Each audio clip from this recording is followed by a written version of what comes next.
في الصيف بنكون محتاجين اكلات خفيفة خفيفة على المعدة، وكمان خفيفة في وقفتنا فيها في المطبخ. مش عايزين نقف في المطبخ وقت طويل ونعمل حاجات تقيلة ودسمة كده. احنا عاوزين نعمل اكلات سريعة وخفيفة. علشان كده حضرت لكم النهاردة الستيك ده تحفة رهيب. تقدروا تعملوه بالخضار وتقدروا تعملوه ستيك سادة، في الحالتين روعة.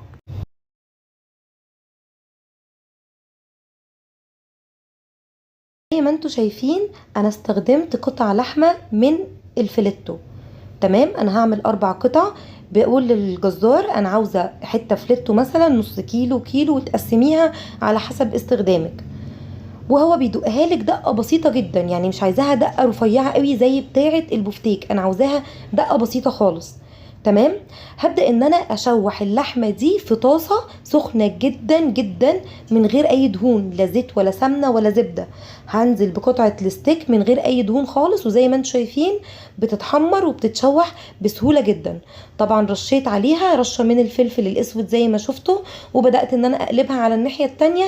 لما خلاص اتأكدت ان المسام بتاعها كلها اتقفلت من الناحية الاولانية، وخلاص بعد كمان ما اتحمرت من الناحية التانية والمسام بتاعتها اتقفلت، هعمل ايه بقى؟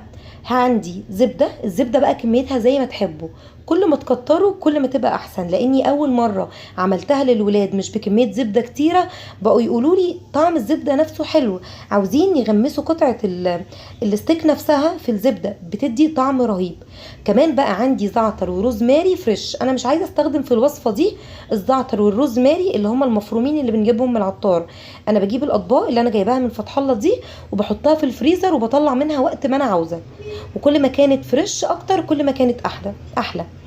هنا بقى ببدأ ان انا احرك كده قطع اللحمة كده في قلب الزبدة، وعايزة بقى الزبدة نفسها هتاخد من طعم الروزماري والزعتر، وهتودي الستيك في حتة تانية. عايزة اقول لكم مش محتاجة اي نوع بهارات تاني، هي يا دوب الفلفل الاسود، الزعتر والروزماري، وطبعا في الاخر هنملحها. وبصوا مش محتاجة حاجة. عايزة اقول لكم ان اللي بيحبها ميديم رير او يعني متوسطة كده في التسوية يطلع دلوقتي وياكل على طول. عايزين تسووها اكتر شوية وتخلوها ويل دون، كملوا تسويتها.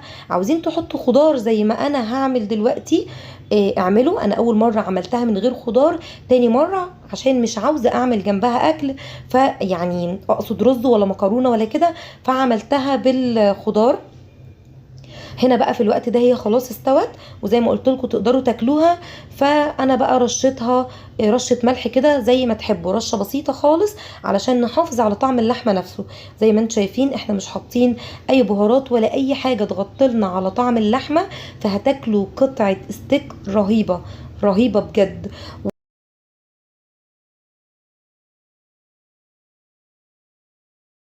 انا هنا جيت ان انا اخلي الستيك كده في جنب علشان انزل بالخضار. انا بصراحه ما كانش بقى عندي كوسه ولا اي حاجه، فكان عندي بطاطس متقطعه فيرم فريتس في الفريزر اللي انا عاملاها معاكم قبل رمضان.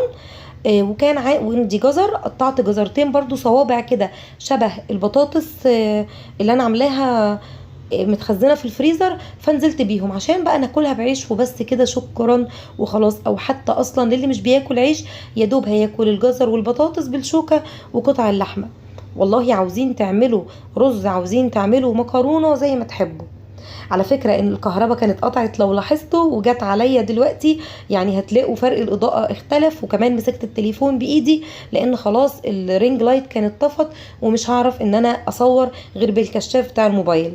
فمعلش لو كان حصل يعني شوية لخبطة. في الوقت ده انا كنت شلت الستيك كده لحد ما البطاطس اخدت سواها، وبعدين رجعتها تاني. حبيت بقى هنا اوريكم قد ايه البطاطس مستويه وطعمها جميل بقى، مش عايزه اقول لكم. والجزر طعمه جميل، ويا سلام لو عندكم كوسه، عندكم فاصوليا خضراء متفرزه تشويحه كده، اي حاجه، اي خضار تحطوه يبقى الطبق خلاص. طب مفيش خضار، يبقى نعمل جنب اللحمه دي بطاطس بيوريه او مكرونه. اتمنى يا رب ان الوصفه تكون عجبتكم، واشوفكم ان شاء الله في فيديو جديد. سلام.